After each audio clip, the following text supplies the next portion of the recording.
Bismillahirrahmanirrahim. Alhamdulillahirabbil alamin. Wa bihi nasta'in ala umurid dunya waddin. Wassalatu wassalam ala asyrafil anbiya wal mursalin Sayyidina Muhammadin wa ala alihi wa sahbihi ajma'in. Adapun sabar, maka ia merupakan obat yang pahit dan minuman yang tidak disukai.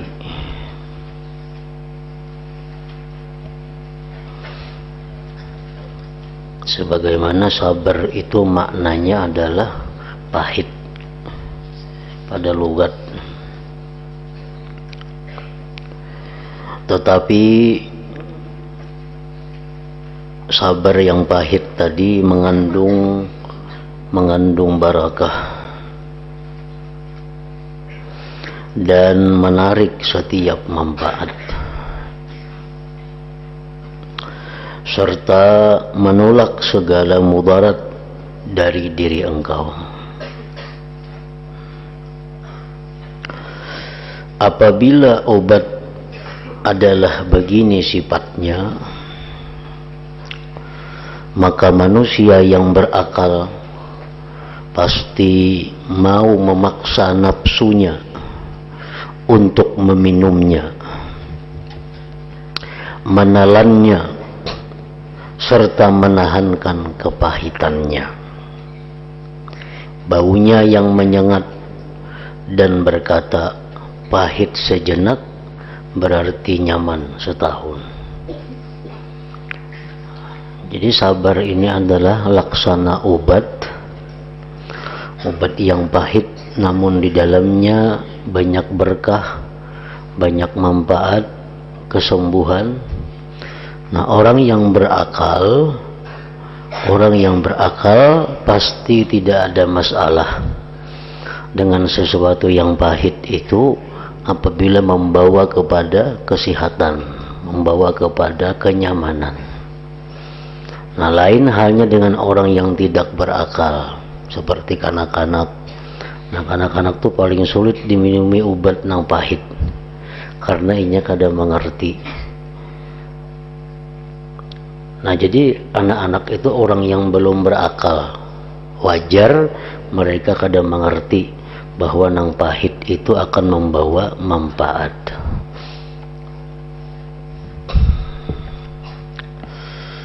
Manfaat-manfaat yang didapat dari sabar. Ketahuilah bahwa sabar itu ada 4 macam. Pertama, sabar dalam menghadapi taat kepada Allah. Menghadapi taat kepada Allah.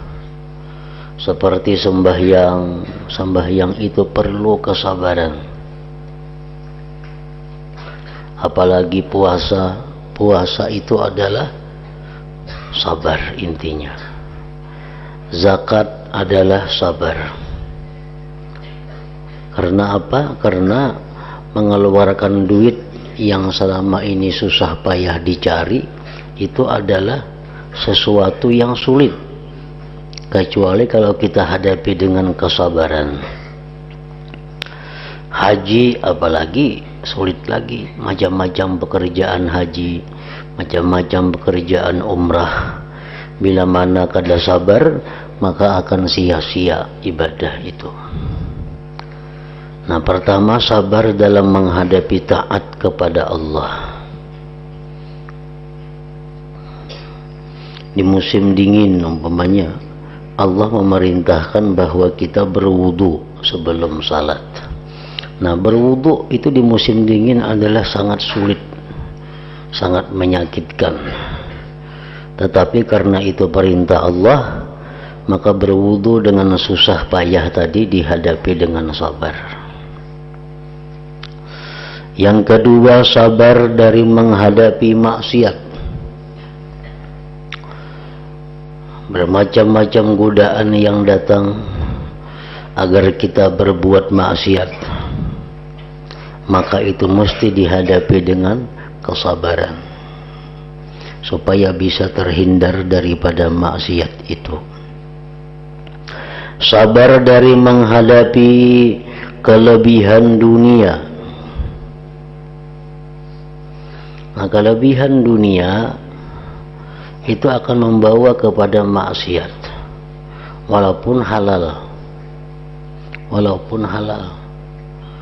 Orang nang kebanyakan berisi duit, orang kebanyakan berisi emas, kebanyakan berisi macam-macam kabun, kebanyakan berisi ternak, padahal asalnya halal aja.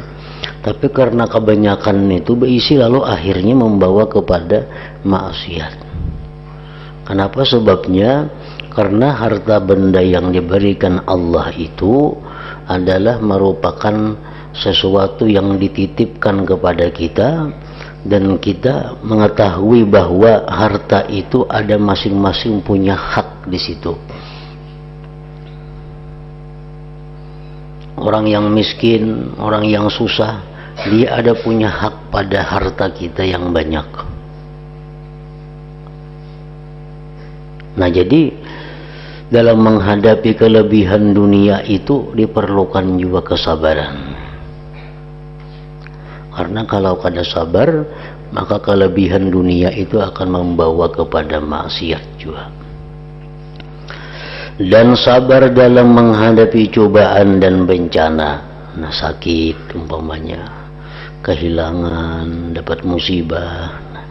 Nah, jadi sabar tadi terbagi kepada 4 macam itu.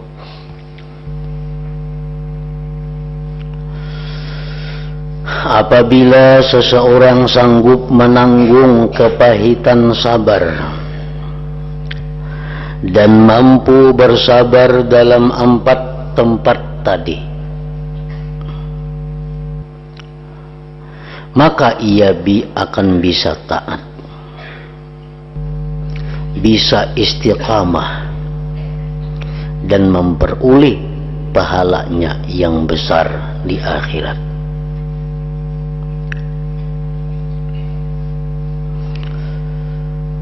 Nah, orang yang istiqamah apalagi memerlukan kesabaran lebih daripada sekedar orang yang melakukan taat. Umpamanya sembahyang 5 waktu, itu kita dengan sabar melaksanakannya sehingga terlaksana 5 kali sehari. Itu pun sudah dianggap sangat sulit bagi sebagian orang. Nah, lebih sulit lagi mengistiqamahkannya pada waktu-waktu tertentu. Misal kita hendak bahwa sembahyang itu di awal waktu dan berjamaah. Nah, supaya kawat tiap hari demikian sembahyang di awal waktu berjamaah, di awal waktu berjamaah, itu memerlukan kesabaran yang luar biasa. Memerlukan kesabaran yang sulit.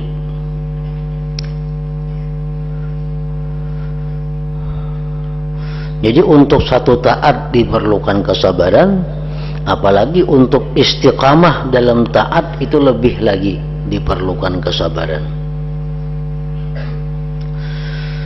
Nah, bila mana kita mampu bersabar dalam 4 keadaan tadi, maka kita bisa mendapatkan taat, bisa istiqamah, memperoleh pahala yang besar di akhirat. Kemudian juga tidak mudah terjerumus ke dalam maksiat dan bencana maksiat di dunia serta yang mengikutinya di akhirat. Tidak pula dicoba dengan mencari dunia dan apa yang menjadi rangkaiannya, yaitu sibuk bekerja di dunia serta menanggung apa yang mengikutinya di akhirat. Lalu tidak pula digugurkan pahala amal yang ada hubungannya dengan cobaan dari Allah.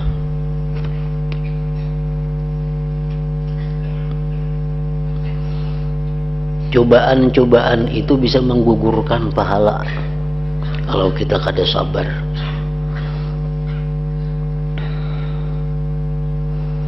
Bila mana kita sabar, maka pahala-pahala yang sudah disimpan itu bisa selamat sampai kita di akhirat.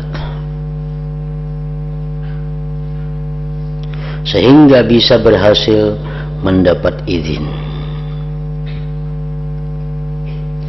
Sebab sabar dalam taat dan tingkatan-tingkatannya yang mulia, pahalanya serta takwa, zuhud, ganti dan ganjaran dari Allah, ganjaran besar dari Allah Subhanahu wa taala. Perincian pahala itu merupakan suatu perkara yang tidak seorang pun mengetahui kecuali Allah taala. Pahala sabar ini hanya Allah yang mengetahui berapa kali lipat ganda.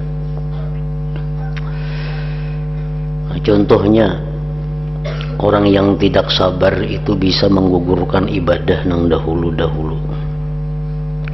Orang ini berduit, lalu inya tiap hari bersedekah, nya sugih, saban hari bersedekah 100.000, saban hari 100.000 bersedekah, sebulan 3 juta,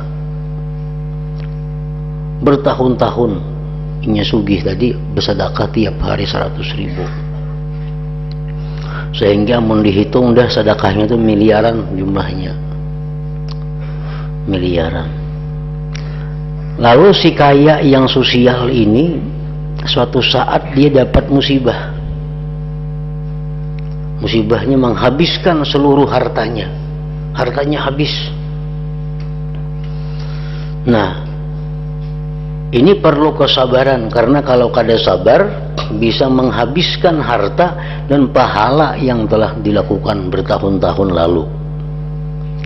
Jadi ini dapat musibah ini habis hartanya, lalu tak pikir, dahulu aku simbanyakan sosial ben hari 100.000 bermiliar-miliar dahulu aku. Hanya kada aku beriakan dahulu tuh selamat aku kada bangkrut macam ini. Nah, timbul ada semacam satu penyesalan terhadap sedekah yang telah lalu itu. Nah, karena kada sabar lalu inya menyesali perbuatan baik yang telah lalu, maka penyesalan itu akhirnya menggugurkan pahala. Dan salah satu yang menggugurkan pahala adalah an-nadam ala fi'alih, menyesal memperbuatnya. Bila kita berbuat taat satu hari menyesal, nah, ada berpahala lagi. Lalu kita membantu orang, nah membantu orang habis-habisan, sekalinya orang ini memusuhi lawan kita, maka mulai akan disekolahkan, diberi makan hidup, sampai sugih dibantu, sekalinya memusuhi kita. Lalu kita ini menyesal mengkusinya itu. Nah, bila kita menyesal maka pahalanya kada ada lagi. Nah, kita bertahun-tahun mengkusinya, membantunya itu. Dan itu cobaan dari Allah, bahwa orang yang selama ini kita bantu itu ternyata menyakiti seorang, memusuhi seorang. Itu cobaan Allah kepada kita. Bila kita kada sabar, menyesal bahar itu hukum membantuinya, nah, jadi kada berpahala lagi. Nah, jadi diperlukan juga kesabaran ini agar ibadah-ibadah nang dahulu tetap utuh, tetap sempurna, kada tagarak apalagi terhapus. Nah, itu sabar juga diperlukan.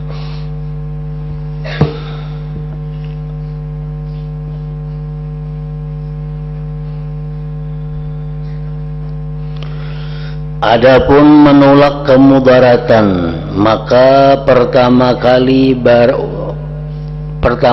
orang yang bersabar dapat melapangkan dirinya dari kesukaran, keluh kasah, kepayahannya di dunia, memikul dosa dan siksanya di akhirat.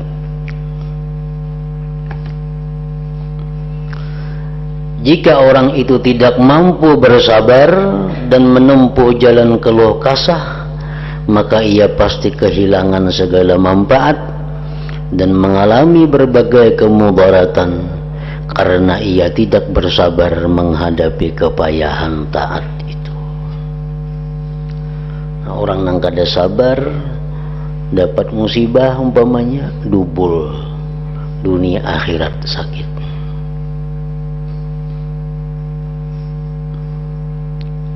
Di dunia sudah musibah, di akhirat pahalanya kadeda, bahkan dia disiksa karena dia berkeluh kesah, karena dia tadi kada sabar.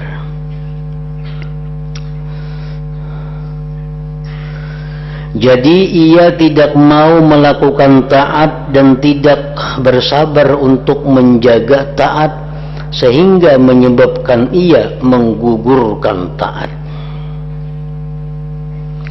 atau tidak sabar mengekalkan taat, maka tidak bisa sampai pada kedudukan yang mulia dari derajat istiqamah. Ya, tadi kita taat itu sudah perlu kesabaran. Untuk mengekalkan taat itu supaya rutin, itu perlu kesabaran pula. Atau tidak sabar menghadapi maksiat, kada sabarnya menghadapi godaan maksiat itu yang menyebabkannya terjerumus ke dalam maksiat. Atau tidak sabar menghadapi fudul, kelebihan perkara yang tidak ada gunanya, yang menyebabkannya sibuk dengan fudul, kelebihan-kelebihan dunia. Dunia datang bakaliwaran lawan inya. Atau tidak sabar menghadapi bencana yang menyebabkannya terhalang dari pahala sabar. Kadang-kadang memperbanyak keluh kesah sehingga kehilangan ganti pahala musibah karenanya. Jadi ia menanggung dua musibah, kehilangan sabar satu, serta kehilangan ganjaran sabar dan ganti musibah. Turunnya perkara yang dibenci dan terhalangnya sabar. Orang dapat musibah itu berpahala, nang kedua diganti Tuhan pulang, tapi dengan catatan sabar. Pahala diberi Tuhan, nang hilang itu diganti oleh Tuhan.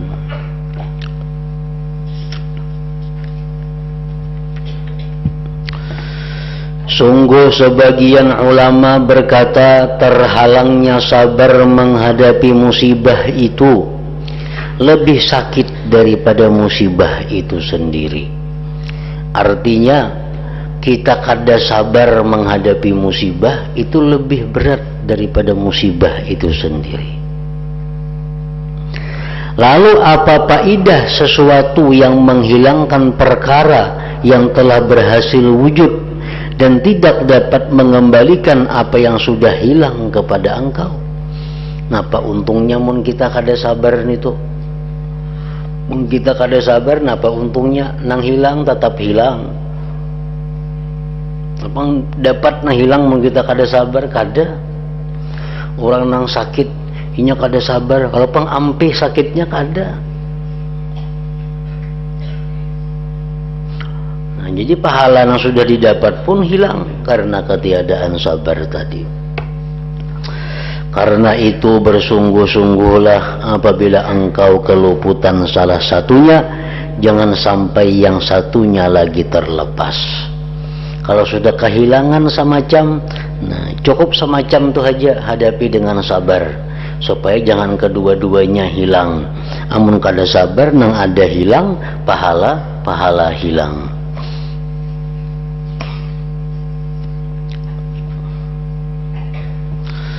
Di antara perkataan yang mencakup yaitu apa yang diterangkan oleh sebahagian ulama, bahwa Sayyidina Ali pernah menghibur seseorang dengan berkata, kalau engkau bersabar, takdir Allah tetap berjalan, tetapi engkau memperoleh ganjaran. Dan kalau engkau berkeluh kesah, takdir Allah tetap berlaku, tetapi engkau menanggung dosa. Dasar kita ya lagi hendak napa yang didapat. Sesuatu nang kada nyaman, sesuatu nang menyakitkan, itu pasti ada di dalam dunia ini.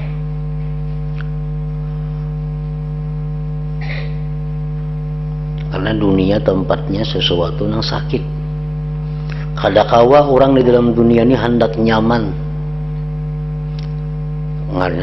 ngarannya gin dunia. Orang sugih, orang nang bisi jabatan tinggi, hatta orang nabi, wali, apapun dalam dunia ini kadang-kadang dapat nang nyaman terus.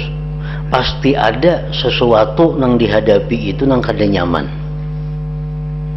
Nang nyata dahulu sakit.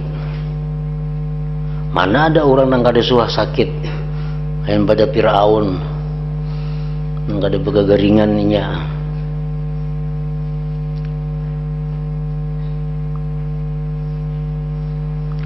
Nah, jadi keadaan manusia dalam dunia sudah demikian. Dunia tempatnya penyakit, tempatnya musibah. Nah, kita hidup di dalam dunia ini mesti bermodal ngarannya sabar itu. Mau kada mau. Setiap ada di dalam dunia ini kenikmatan, di belakangnya itu ada penyakitnya, ada bahayanya. Itulah dunia.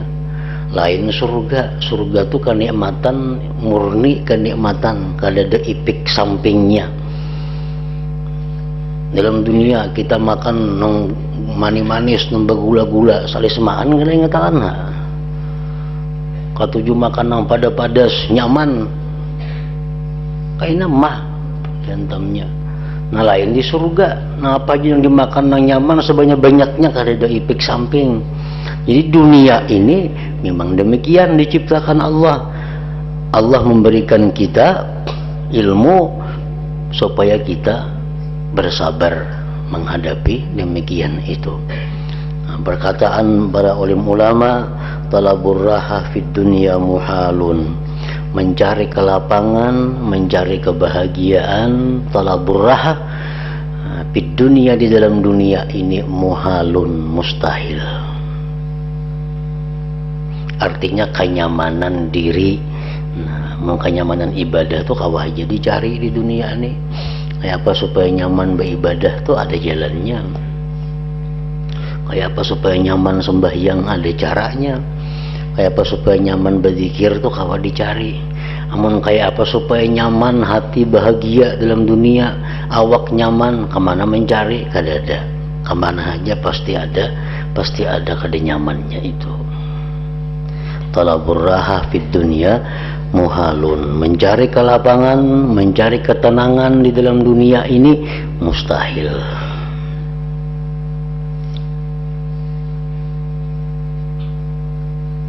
Nah, jadi sabar ini artinya sesuatu yang sangat penting untuk menghadapi keadaan dunia supaya kita selamat, jangan sampai disiksa, supaya kita dapat pahala yang besar. Itu adalah sabar.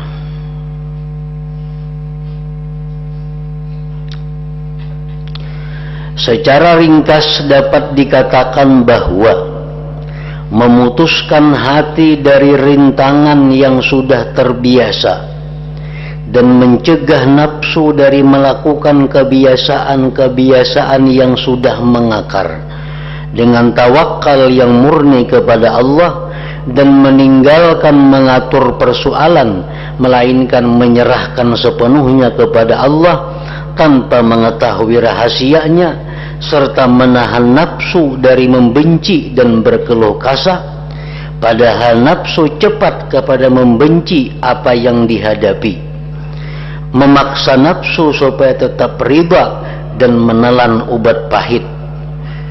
Pada nafsu lari daripada yang demikian, itu semua perkara yang sangat pahit, perawatan yang sulit sekali dan beban yang berat.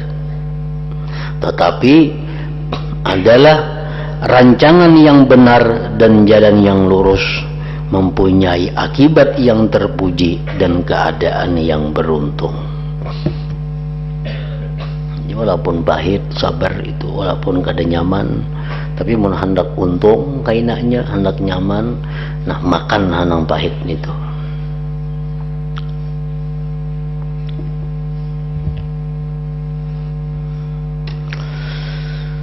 Coba bagaimanakah pendapat engkau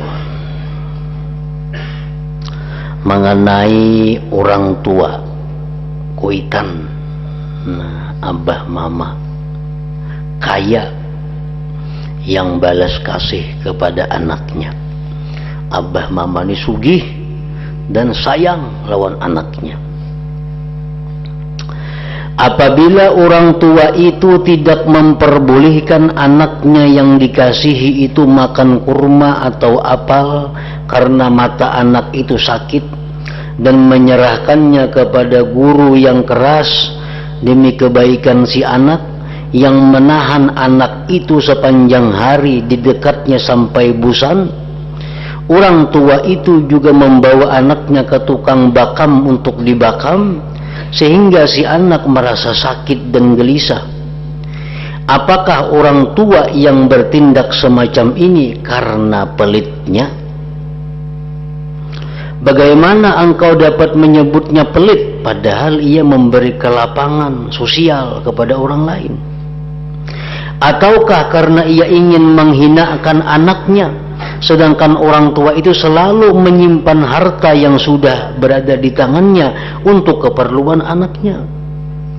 Ataukah orang tua itu mempunyai maksud hendak memayahkan anak dan menyakitinya karena membencinya, padahal anak itu merupakan pendingin matanya dan buah hatinya?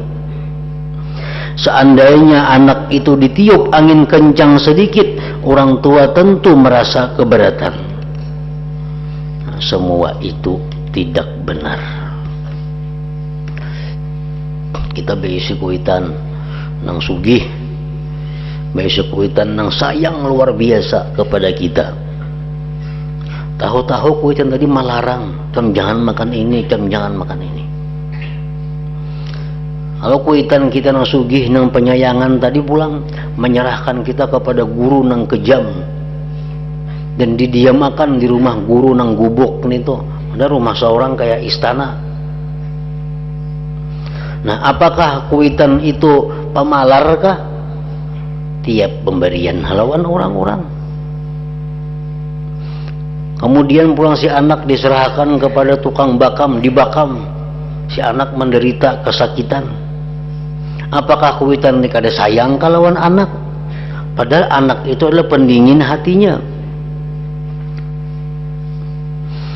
Nah, alasan yang benar tepat ialah orang tua tersebut mempunyai pendapat bahwa kebaikan anak bisa dicapai dengan menyerahkannya kepada guru dan dibekam. Sedikit kesulitan dan sakit sebentar itu bisa menyampaikan si anak kepada kesenangan yang banyak, manfaat yang besar. Nah, itu nang bujur.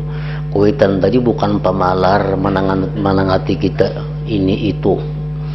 Kuitan kita bukan kada sayang menyuruh kita begana di rumah guru nangka itu nang kejam. Kuitan itu bukan kada sayang sidin membawa kita ke tukang bakam untuk dibakam. Nah, semua itu sidin lakukan adalah karena sayang. Karena sidin melihat bahwa nang sakit-sakit satu umat ini akan membawa kebahagiaan dan kelapangan yang selama-lamanya bagi si anak. Nah, itu nang bujur-bujur kuitan nang sayang ngarannya. Kuitan nang bujur-bujur sayang lawan anak itu adalah kuitan nang menyelamatkan dunia si anak dan akhiratnya. Itu kuitan nang bujur-bujur sayang lawan anak. Bagaimana pula pendapatmu tentang dokter pandai yang berkehendak baik, lagi pula mencintai pasiennya, ketika ia melarang si pasien minum, padahal pasien itu sangat dahaga. Malahan ia memberikan obat pahit yang sangat dibenci pasien, yang membuat pasien itu mengeluh. Apakah tindakan dokter semacam ini karena memusuhi si pasien dan ingin membuatnya lebih sakit? Tentu tidak. Kamu jadi dokter kada boleh minum dulu. Nah, berapa hari, 2-3 hari kada boleh minum banyu. Pada seng hausan pasien. Nah, ini obat, nah makan. Obatnya saling pahitan. Apakah dokternya benci ke lawan pasien itu? Maka dika itu Apakah dokter ini musuhkah lawan si pasien itu? Tentu tidak, tentu tidak. Bahkan itulah kehendak baik dan berbuat baik. Karena dokter yakin bahwa bila pasien itu dituruti kehendaknya ingin minum, maka bisa menyebabkan kematiannya. Jadi dokter mun pasiennya hendak minum, dinginumi bisa mati. Jadi dilarang minum si pasien ini. Kada boleh makan ini, kada boleh makan itu. Dokter ini bukan benci lawan pasien, kada, tapi kasihan, sayang kalau dituruti kehendak pasien mati. Nah, yang dimaksud dengan contoh-contoh ini adalah renungkanlah apabila Allah menahan darimu roti atau dirham. Allah menahan rezeki sedikit, Tuhan memberi rezeki beberapa titik. Setelah pak tangan itu tuhuk mengumpulkan tik tik tik, nangka itu datangnya rezeki. Ada kayak ulang begitu dibuka keran bros keluar banyu, kada muat tangan. Ini kada seharianan kada hibak telapak tangan dan banyu nang keluar. Nah, Tuhan menahan rezeki. Renungkanlah apabila Allah menahan darimu roti atau dirham, engkau akan tahu dengan yakin bahwa Allah Ta'ala menguasai apa yang engkau kehendaki dan kuasa mendatangkan apa yang engkau inginkan. Tidak ada yang tersembunyi bagi Allah. Allah tidak fakir, Allah tidak lemah, Allah tidak pelit. Allah maha tinggi dan maha suci dari semua itu. Allah adalah zat yang paling kaya di antara yang mengaku kaya. Allah adalah zat yang paling kuasa di antara yang mengaku kuasa. Allah mengetahui daripada orang yang mengetahui. Allah lebih pemurah dibanding orang yang mengaku pemurah. Nah, jadi kalau begitu engkau mengetahui dengan sebenarnya bahwa kalau Allah mencegah rezeki dari engkau itu adalah karena Dia berkehendak baik dan sudah menjadi pilihannya. Tuhan tuh irit rezeki lawan kita. Bukan Tuhan pamalar, kada. Bukan Tuhan tuh kada sayang, kada. Tapi Tuhan tahu. Amun ke Tuhan ini kuluruk rezeki, ini bahaya, bisa lupa diri orang ini. Nangka ini aja sudah kata pipa ibadah ke Tuhan ini. Amun diluruk makinnya ayahnya kata pipa ibadah lagi. Nah, demikian kalau Tuhan tuh sayang kepada manusia, sayang kepada seseorang. Tapi mun Tuhan kada sayang, yang lain kisahnya. Dilanjurnya oleh Tuhan, dilanjur. Nah, kalau Tuhan sayang kepada seorang hamba mesti demikian. Ya tadi disedekiti Tuhan rezeki, awak disakitakan Tuhan. Ya Tuhan ini nyamunnya sihat terus kada ingat lawan aku. Nang garing aja tapi ingat apalagi sihat. Nah, ini digaringakan Tuhan, diberi Tuhan rezeki nang sedikit. Nah, itu kalau Tuhan sayang.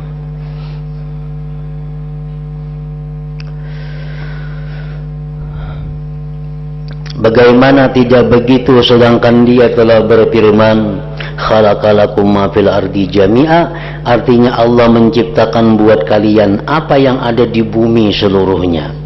Bagaimana tidak demikian sedangkan Allah adalah zat yang memberikan ma'rifat kepada engkau, ma'rifat yang tidak terbandingi oleh dunia seisinya. Dalam hadis masyhur disebutkan bahwa Allah Ta'ala berfirman, ujar Tuhan, inni la azudu awliyai an na'imid dunya kama yazudur ra'ish syafiq ibilahu min mabarikil irrah.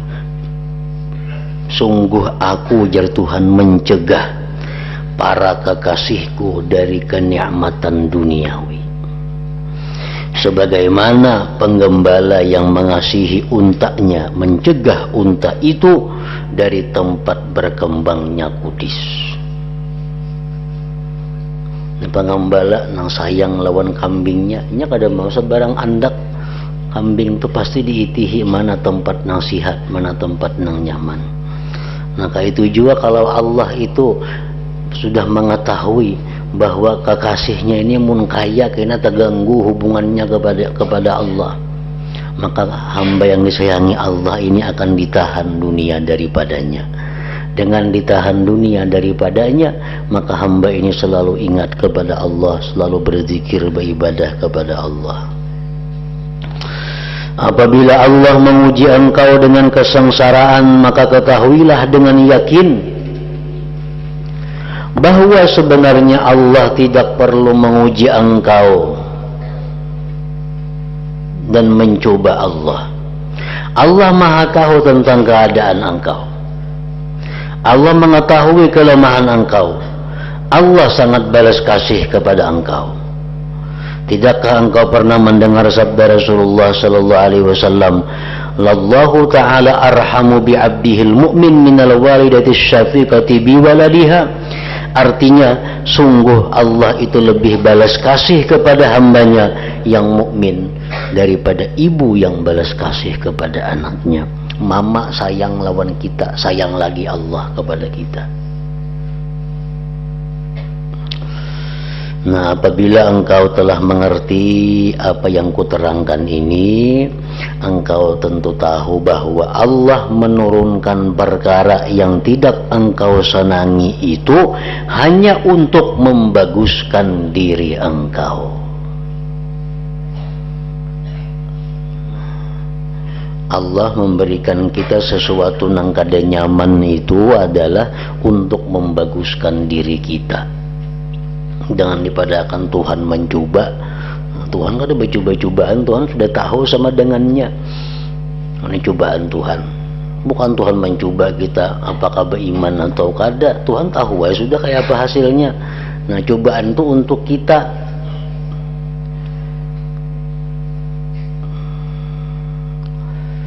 Hanyalah untuk membaguskan diri engkau, tetapi engkau tidak mengetahuinya. Nah, sekarang sudah tahu bahwa apapun yang kada nyaman yang diberikan kepada kita itu adalah untuk kebaikan kita. Sedangkan Allah Maha tahu tentang hal itu. Karena arti semacam ini, engkau dapat melihat bahwa Allah banyak memberikan bala cobaan kepada kekasihnya dan orang pilihannya yang merupakan hamba-hamba yang mulia. Ada yang diberi Tuhan cobaan dirinya, ada yang diberi Tuhan cobaan pada hartanya, ada yang diberi Tuhan cobaan pada keluarganya. Itu kekasih-kekasih Allah pasti ada mendapat cobaan seperti itu. Karena arti semacam ini, engkau dapat melihat bahwa Allah banyak memberikan bala cobaan kepada kekasihnya dan orang pilihannya yang merupakan hamba-hamba yang mulia. Jadi bila awak kada pina sakitan, awak pina kada uyu, rajaki pina lancar, dalam rumah tangga pina kada ada masalah, padahal beribadah kaitu aja lawan Tuhan. Nah, ini orang mestinya takut kepada Allah. Ini orang kada disayangi Tuhan. Contoh orang yang kada disayangi Tuhan, awak sihat, jangan suka awak sihat itu. Ini umur 60-70 pina suka bener awak sihat. Kalau di pemantang ya aku kada tahu kada sayangi Tuhan itu. Nah, jadi awak kada tapi sihat. Itu termasuk cobaan kepada kita. Jadi orang nang kada saling garingan, kada ada penyakit napa-napa, paling salismaan, penyakit paling sakit kepala, sakit buah guring ampe. Nang kada sing garingan, harta datang bina lancar kada ada masalah, anak bini bina kada ada masalah. Pada tahajud balang kambingan, sembahyang banu berjamaah banu kada, banu takadwa sembahyang, berzikir kada 20.000 juga sehari. Tapi kada ada cobaan orang nih. Nah, itu awas. Awas nih tuh, dalam posisi awas. Artinya apa? Bahaya ini. Ini semua ini lanjuran Allah. Karena kalau Allah sayang lawan hambanya, pasti sudah hamba itu diberinya sesuatu yang kada nyaman, baik harta atau dirinya atau anak bininya atau apa yang dicintainya, pasti terhalang. Rasulullah bersabda, "Idza ahabballahu qauman ibtalahum." Artinya apabila Allah mencintai suatu kaum, maka Allah memberikan bala kepada mereka. Orang yang banyak karena bala itu orang yang paling disayangi Tuhan.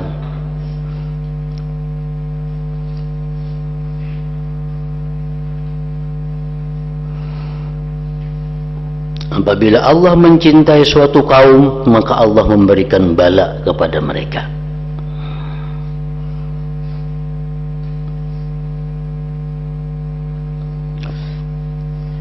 Dan Nabi bersabda, "Inna asyaddan nas bala'an al-anbiya, summa syuhada, summa al-amsalu fal-amsal."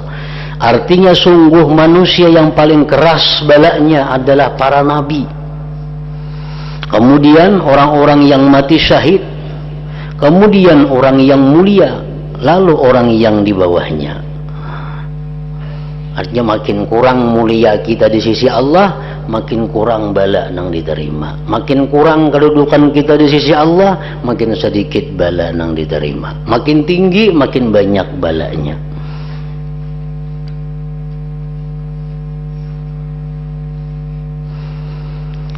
Jadi apabila engkau melihat Allah menahan dunia dari engkau atau memperbanyak kesusahan dan bala kepada engkau, maka ketahuilah bahwa engkau adalah seorang yang mulia di sisi Allah. Seorang yang mulia di sisi Allah. Dan engkau mempunyai kedudukan yang luhur di sisinya.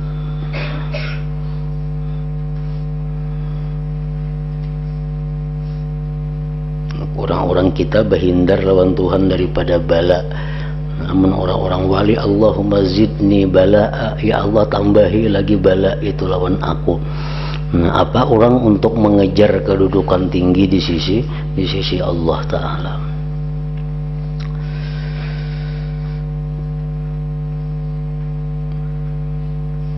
Allah menjalankan engkau di jalan para kekasihnya.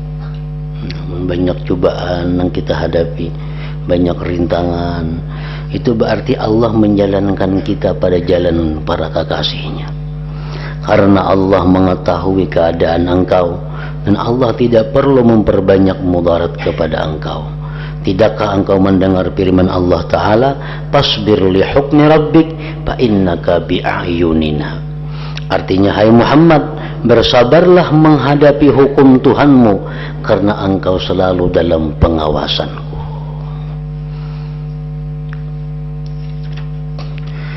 Tetapi ketahuilah anugerah Allah yang diberikan kepada engkau mengenai apa yang dijaga oleh Allah, yaitu apa yang membaguskan diri engkau. Allah juga banyak memberikan ganjaran kepada engkau, menempatkan engkau di tempat orang-orang yang baik dan mulia di sisi Allah. Betapa banyak kesudahan yang terpuji dan karunia yang mulia. Semoga Allah memberikan taufik dan anugerahnya kepada kita semua. Amin ya rabbal alamin. Nah, kemudian pasal ila hadratin Nabi sallallahu alaihi wasallam. Al-Fatihah.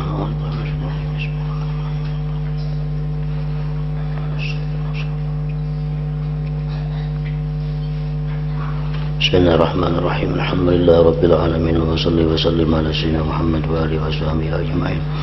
Allahumma ighfir lana ma akhta'na wa ma ta'ammadna wa ma asrarna wa ma a'lanna wa ma asrafna wa ma anta a'lam bihi minna, antal muqaddim antal muakhir, la ilaha illa anta. Allahumma nafa'na bima 'allamtana wa 'allimna ma yanfa'una wa zidna fahman wa ilman wa 'amalan wa hudan wa tawfiqan bi rahmatika ya arhamar rahimin. Sallallahu alaihi wasallam Muhammad wa alihi wa sallam. Alhamdulillah.